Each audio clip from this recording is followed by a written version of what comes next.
Ok, grabando en 5, 4, 3, 2. ¿Qué tal, amigos? Nuevamente bienvenidos a la Alforja Pastoral. Y esta Alforja Pastoral es, como ya lo hemos dicho, ¿verdad? Es un apoyo bíblico-teológico para que tú puedas tener más material para el momento de dar precisamente tu célula, bueno, desde que estás estudiando. Y bueno, esta Alforja Pastoral corresponde a la semana del 21 de julio al 27 de julio. Entonces, conforme tú vas viendo tus materiales, ¿verdad? Vas a saber qué corresponde a esto. Y bueno, una de las cosas que yo quiero comentarles a ustedes del capítulo número 3 de Filipenses es precisamente dos o tres temas que tienen que ver con asuntos doctrinales y ministeriales muy importantes. El apóstol Pablo, ¿verdad?, habla en esta carta tan personal y tan cálida en algunos momentos, pero también al mismo tiempo tan revelador acerca de sus intenciones. Para mí el capítulo número 3 del apóstol Pablo, de Filipenses por parte del apóstol Pablo, presenta algunas cosas muy interesantes sobre la vida de Pablo. Él habla, por ejemplo, acerca de cómo había sido antes de conocer a Cristo, cómo sucedió su entrega al Señor Jesús y luego todo aquello que representaba lo de mayor valor para él, pues resultó, ¿verdad?, que no era tan importante ya cuando conoció a Jesucristo. Pero lo primero que yo puedo ver es una advertencia que le hace el apóstol Pablo precisamente a los cristianos de Filipos, y habla acerca de la siguiente manera, es un poquito fuerte, dice: guardaos de los perros, guardaos de los malos obreros y guardaos de los mutiladores del cuerpo. Estas frases, ¿verdad?, son realmente impactantes, ¿verdad?, porque habla acerca precisamente de una problemática que había en aquellos días. Como hasta la fecha siempre han surgido falsas doctrinas, y entre las que el apóstol Pablo luchó y peleó constantemente eran contra aquellos llamados judaizantes.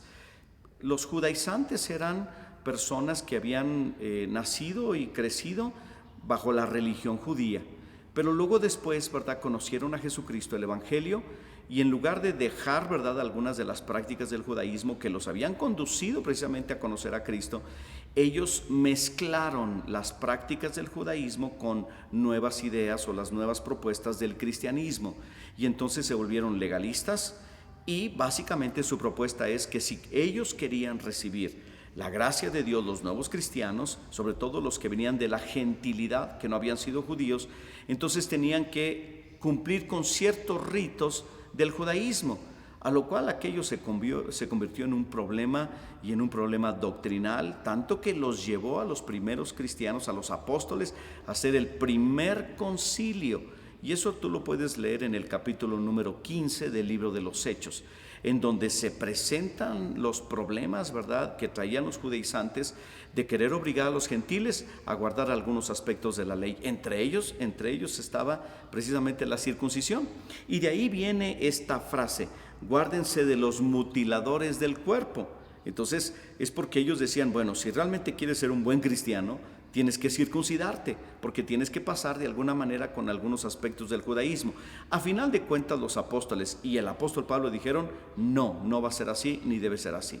Y bueno, hasta la fecha nosotros podemos escuchar de personas que son como los modernos judaizantes, ¿no? Y uno tiene que tener mucho cuidado cuando alguien llega a la congregación o alguien llega a la célula y empieza a hablar acerca de querer guardar algunas cosas que tienen que ver con el judaísmo.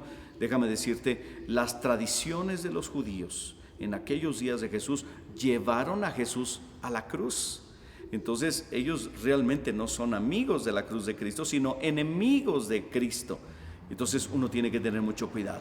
No te confundas, trata de leer la palabra de Dios de manera completa, correcta, y recuerda que los judíos, ¿verdad?, ellos tienen su religión, ¿verdad?, pero nosotros, los que no somos o no venimos del judaísmo, simplemente somos mexicanos y somos cristianos ahora, bueno, tenemos para nosotros un régimen no por ello menor ni de mayor valor, ¿verdad?, pero es diferente al del judaísmo, y estamos bajo la gracia, pero de todos modos también tenemos que vivir en santidad y en pureza.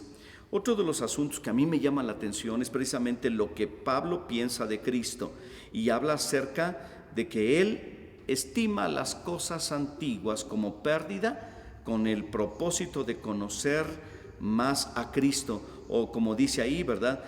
Por la excelencia del conocimiento de Jesucristo. Entonces, ahí es un punto también muy importante. Nosotros como cristianos debemos considerar la excelencia del conocimiento de Cristo como la cosa más maravillosa que nos hubiera ocurrido en nuestra vida, y con ese entusiasmo de conocer a Jesús debemos también compartir a las personas que están en nuestra célula y animarlos a seguir creciendo en el conocimiento del Señor. Otra cosa también que me llama la atención es precisamente la comparación que hace entre la ley y la gracia. Un poquito hace mención de ello cuando el apóstol Pablo dice, ¿verdad?, que él deseaba ser hallado en Cristo, no teniendo mi propia justicia que es por la ley, sino la que es por la fe en Cristo, la justicia que es de Dios por la fe. Y bueno, habla precisamente de la justificación ahora en Cristo por medio de nuestra fe.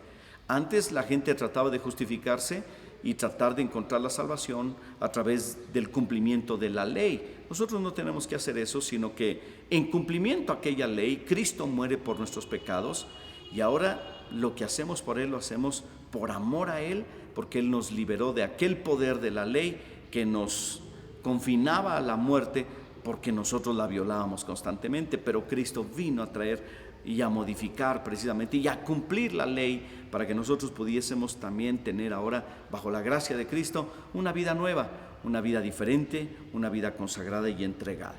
Otro de los aspectos bien importantes, ¿verdad?, acerca de los mutiladores del cuerpo, aquellos malos obreros que más adelante el apóstol Pablo menciona, es aquellos, ¿verdad?, que el apóstol Pablo, igual hablando fuertemente, les dice que su Dios es el vientre, su gloria es su vergüenza, y que solamente piensan en lo terrenal.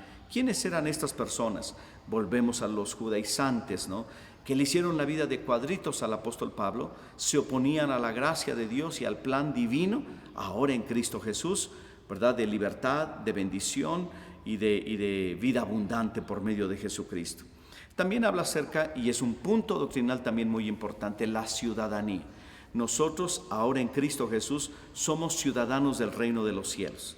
Al nacer de nuevo, ejemplificado a través del bautismo, y cuando nosotros nos convertimos, nosotros vamos a disfrutar y a gozar de la vida eterna, ¿verdad? Pero ahora tenemos una ciudadanía. Nuestra ciudadanía está, ¿verdad?, en los cielos. Nosotros allá vamos, ¿verdad? Jesucristo es el Señor de esa ciudad que nos espera, pero aquí en la tierra debemos vivir como ciudadanos del reino de los cielos. Aún por sobre ser mexicanos. Alguno dirá, bueno, es que tenemos que ser primero mexicanos. Mira, ahora en Cristo Jesús nosotros tenemos que reconocer que Él es el Señor. Nosotros somos ciudadanos de su reino y debemos comportarnos a la altura de ese reino. Y bueno, esto podemos y debemos enseñar en nuestra célula, porque de alguna manera es la manera de vida que Dios espera para con nosotros. Así es que estas son algunas ideas del capítulo número 3 de Filipenses, ¿verdad?, para que tú puedas ampliar, ¿verdad?, tus temas, tu material y todo eso, ¿no? Y un último asunto doctrinal. El apóstol Pablo dice que Dios transformará el cuerpo de la humillación nuestra para que sea semejante al cuerpo de la gloria suya. Cristo resucitó de entre los muertos. Él regresa de la muerte, vuelve a darle vida a su cuerpo con su propia vida, al cuerpo que tenía, pero este cuerpo es glorificado. Sucede una especie de milagro, y este cuerpo era diferente. Con ese cuerpo Él llegó al cielo. Nosotros también, cuando resucitemos en Cristo, después de irnos con Él o morir, ¿verdad?, en Cristo, entonces recibiremos también esa bendición de que nuestro cuerpo que ahora tenemos será glorificado, será transformado. Ese cuerpo heredará la vida eterna, y es un cuerpo eterno, inmortal. Esa es la idea del cuerpo, pero ahorita no. Ahorita todavía tenemos el mismo cuerpo de siempre, pero al mismo tiempo tenemos que cuidarnos en nuestra vida personal. Así es que yo te dejo este mensaje, pero también quiero aprovechar para invitarte a que cheques los avisos de la congregación. Ya está a la puerta lo que es el campo de verano para los niños del 31 de julio al 3 de agosto. Y bueno, hay cupo limitado. Yo te animo a que no te tardes. Es posible que a lo mejor ya esté el cupo lleno, pero de todas maneras haz un intento. Para niños de 7 años hasta los 12 años, están invitados, así es que llama a las oficinas y vas a tener mayor información. Y últimamente también quiero decirte que los líderes de células somos los responsables de velar y cuidar por la vida espiritual de nuestra gente. Yo te animo a que tú cheques en qué nivel o en qué paso de la escalera del éxito se encuentran los miembros de tu célula. Pregúntales si ya fueron al posencuentro, si ya fueron al encuentro, y pues te animamos a todas las actividades que hay. Así es que Dios te bendiga y nos vemos en la siguiente Alforja Pastoral.